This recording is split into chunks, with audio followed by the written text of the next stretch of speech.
राजीव, अब मैं आपके पास आ रही हूँ। राजीव, कई विरोध प्रदर्शन हुए जिसमें सीए को लेकर आपने देखा ही था कि दिल्ली से लेकर उत्तर प्रदेश और कई राज्यों में जमकर विरोध प्रदर्शन हुआ था।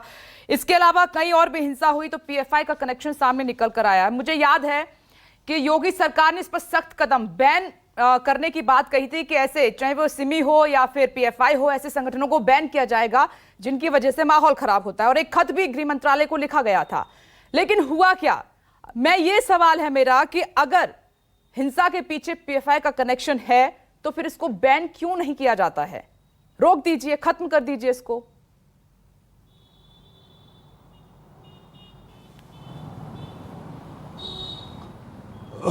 देखिए Vipnesh, students Islamic movement of India Simi एक संगठन था जो कट्टरवादी इस्लामिक संगठन के तौर पर भारत में अपने पांव पसार रहा था। 2006 में उसको बैन कर दिया गया, सिमी को बैन कर दिया गया। मैं आजमगढ़ में खड़ा हूँ, सिमी का बहुत बड़ा गढ़, और इवन जो सिमी का सब लास्ट राष्ट्रीय अध्यक्ष वो भी आजमगढ़ से ही। ये जो पीएफआई है, सिमी के बैन होने के बाद देश के दक्षिण के 3 राज्यों में, केरल, कर्नाटक समेत 3 राज्यों में पीएफआई ने अपनी शुरुआत तुरंत से ही कर दी थी। और अगर तब से लेकर अब तक आप देखें तो तमाम जगह पीएफआई का नाम आता है। तमाम जगह ये भी बात आई कि पीएफआई के खातों में अच्छी खासी रकम आती है और कैश पैसा वहाँ पर जमा हुआ है। एक बार मुझे याद है एक रिपोर्ट आई थी जिसमें कहा गया कि पीएफआई के खाते में 60 करोड़ रुपए कैश जमा हुए। और पीएफआई धीरे धीरे पीएफआई ने एक दूसरा संगठन बनाया। कर्नाटक के स्थानीय निकाय चुनाव में उसने ठीक ठाक प्रदर्शन भी किया, राजनीतिक दखलंदाजी भी उसकी कर्नाटक में बढ़ी। और उसके बाद कम लोगों को पता होगा, जब कर्नाटक में सरकार आई तो पीएफआई के लोगों पर जो मुकदमे दर्ज किए थे उसको हटा दिया गया। इस कांग्रेस सरकार आई तो ये बात बहुत महत्वपूर्ण है कि अगर पीएफआई का इतना ज़्यादा रोल है जो देश की सोशल हार्मोनी या सामाजिक समरसता को बिगाड़ने का काम कर रहा है, तो फिर केंद्र सरकार को इस पर आगे बढ़कर एक्शन लेना चाहिए। दूसरी बात ये, इसके 2 पहलू हैं। एक तो बात ये है विपनेश कि जब कोई दंगा हो, जब कानपुर जैसी घटना हो, तब जांच एजेंसियों को ये पता चले कि इनका यहाँ कनेक्शन है, वहाँ कनेक्शन है, इसमें पैसा आ रहा है, उसमें पैसा आ रहा है। आम आदमी के अकाउंट में अगर 2-4 लाख रुपए कहीं से आ जाएं तो आपको फ़ोन और इनकम टैक्स की नोटिस आ जाती है कि आप जब रिटर्न जमा करते हैं कि इतना पैसा आपके पास आया, कहाँ से आया, दीजिए, डिटेल दीजिए। आम आदमी के तो लाख, 2 लाख, 4 लाख रुपए उसके खाते में अगर रिश्तेदार भी भेज देते हैं तो आपको नोटिस आ जाती है। तो फिर इन संगठनों पर जो संदेहास्पद है, सरकार की नज़र में, कोई भी सरकार हो, सरकार की नज़र में ये संगठन संदिग्ध गतिविधियों वाले हैं, तो फिर इनके अकाउंट में इतना पैसा पड़ता जाता है, तो फिर कानपुर जैसी घटना का इंतज़ार करके उसकी जांच, ईडी, ब्यौरा, ये सब क्यों मंगाया जाता है? इसको पहले ही क्यों नहीं देख लिया जाता कि अगर ये इतना ही संदिग्ध संगठन है तो इससे जुड़े लोगों की गतिविधियाँ, उनके बैंक अकाउंट, उनके सारे डिटेल्स इन एजेंसियों के पास पहले क्यों नहीं होते हैं? कानपुर दंगे में किसी का नाम आता है, फिर उससे कनेक्शन जोड़ा जाता है, फिर उसके अकाउंट में पैसे आते हैं, वो सब ठीक है, इसकी जांच होनी चाहिए और जो भी दंगाई है उसको कड़ी से कड़ी सजा देनी चाहिए। ये साजिश बहुत बड़ी थी, समय रहते इसको रोक लिया गया, नहीं तो ये चिंगारी आग शोला भी बन सकती थी। मेरा सवाल ये है, आम आदमी का भी सवाल ये है कि ये चीज़ें बाद में आने से पहले,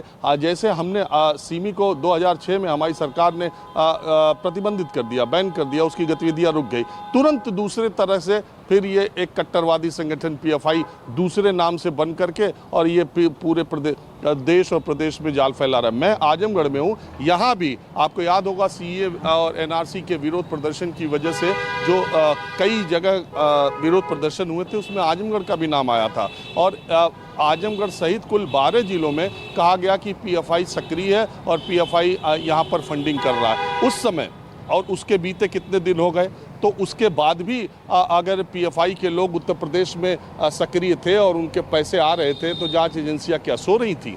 उस समय तक जब उनका सीए एनआरसी में नाम आ गया तो फिर अभी तक कानपुर दंगे का या कानपुर की जो माहौल ख़राब होने का इंतज़ार पीएफआई के लोगों को इतना मौका क्यों दिया गया? दूसरी बात ये भी है विपनेश कि हमने देखा है पिछले कई वर्षों से, मैं 2-3 दशक की बात कर रहा हूँ, कई बार जब दंगे होते हैं, कई बार जब आतंकवादी घटनाएं घटती हैं तो बहुत सारे लोगों के ऊपर आरोप लगते हैं, पुलिस उन पर मामला दर्ज करती है, वो बात तो बड़ी हेडलाइंस में बनती है। और कई बार मैं ऐसे 1 दर्जन उदाहरण आपको बता सकता हूं कि कई बार जब वही आरोपी जिन पर मुकदमा किया जाता है वो जेल जाते हैं, वो 4 साल 8 साल 6 साल जेल रहते हैं और बाद में अदालत उनको बेकसूर साबित करके ससम्मान रिहा करती है, तो फिर ना खबरें अखबारों में आती है, ना उन लोगों के उनका पुरसा हाल जानने के लिए कोई जाता है। तो सिर्फ आरोप लगा देने से वो मुकम्मल होना चाहिए और ऐसा ना हो कि असली साजिशकर्ता या असली दोषी जो है वो पीएफआई के नाम पर वो सारे लोग जो चिन्हित हो सकते हैं वो उनकी जगह कहीं एक संगठन को आगे कर दिया जाए।